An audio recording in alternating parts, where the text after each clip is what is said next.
It's simple time and this is Chef Tatong and gagawa naman tayo ng isang rice ulam recipe para sa inyo today. Kaya, let's start cooking! Simple, simple. Luto na, ha-ha.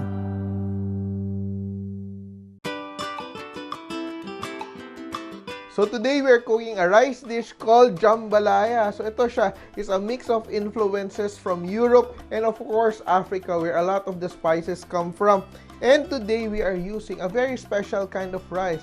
Ang ating golden greens Dinurado rice, di ba? Ito siya, very nice, very aromatic siya na bagay siya. Hindi lang pang ordinary yung saing, but for special dishes like this. I have 2 tablespoons of cooking oil and 2 tablespoons of butter. Yan.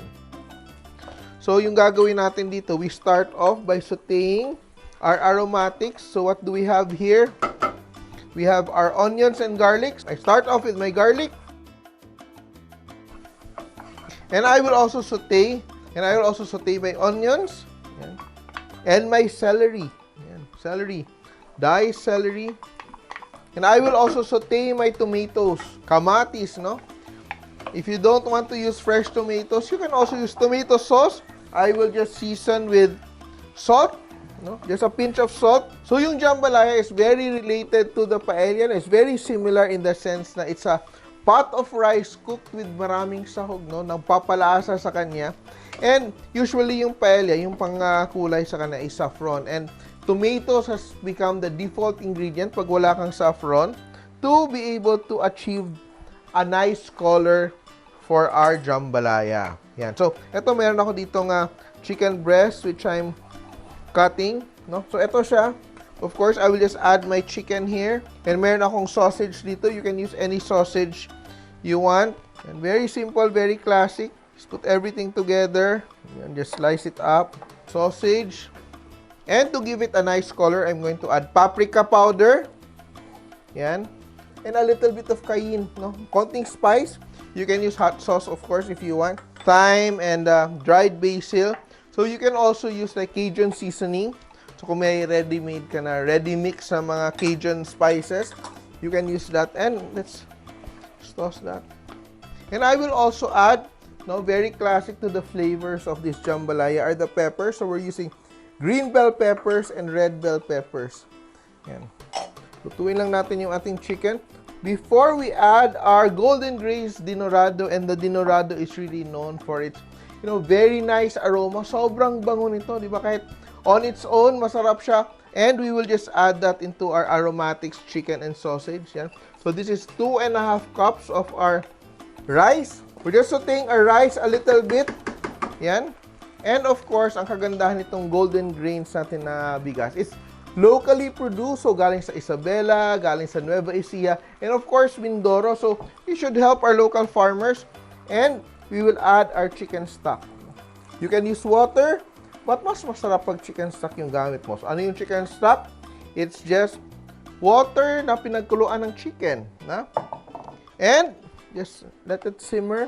So, very important dito that your rice is properly seasoned. Kasi ang problema dito, if you don't season it properly and matabang siya, mahirap na siya habulin. So, what you do is, you season with salt, yan, and pepper, yan,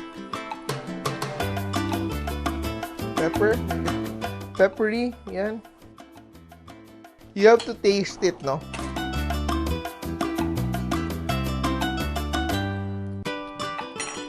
A little bit more salt. Sarap. Very nice. Yan. Tatakpan ko siya. I will let it simmer until it's almost done. Then I will add fresh herbs pa dito para sobrang sarap ng ating jambalaya. Yan. Let's check on our rice na nag-simmer na siya. Mix lang natin siya para sigurado tayong very even yung pagkakulay ng ating rice.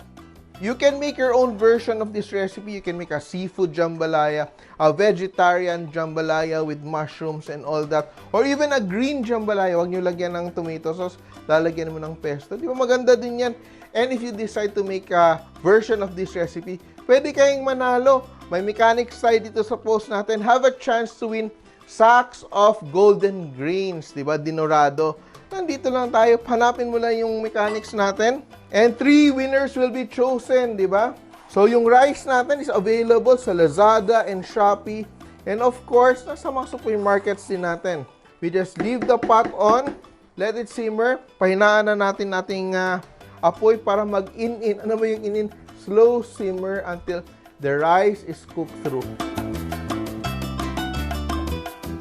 And mukhang luto na yung ating jambalaya. Let's check on it. Yan, sobrang ganda ng luto niya. Maganda din yung kulay. Of course, very nice. Check natin, no? Toss natin yung ating jambalaya. Look at that. Wow, no? And it just takes a little bit of time to cook, no? So, ito, pinain-in natin siya ng around 20 minutes. Pero sigurado talaga tayong lutong-luto yung ating rice.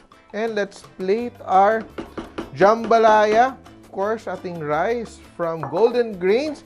And if you want to know more about them, you can check out their social media pages. Yan.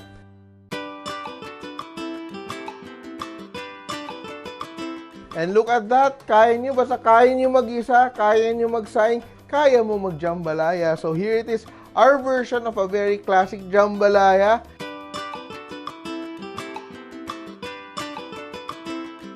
Kaya tandaan nyo, kahit sino kaya magluto, basta simple! Mga ka-simple, remember, loving is sharing. Kaya share this video and like nyo na rin. Kain mo na ako. Bye!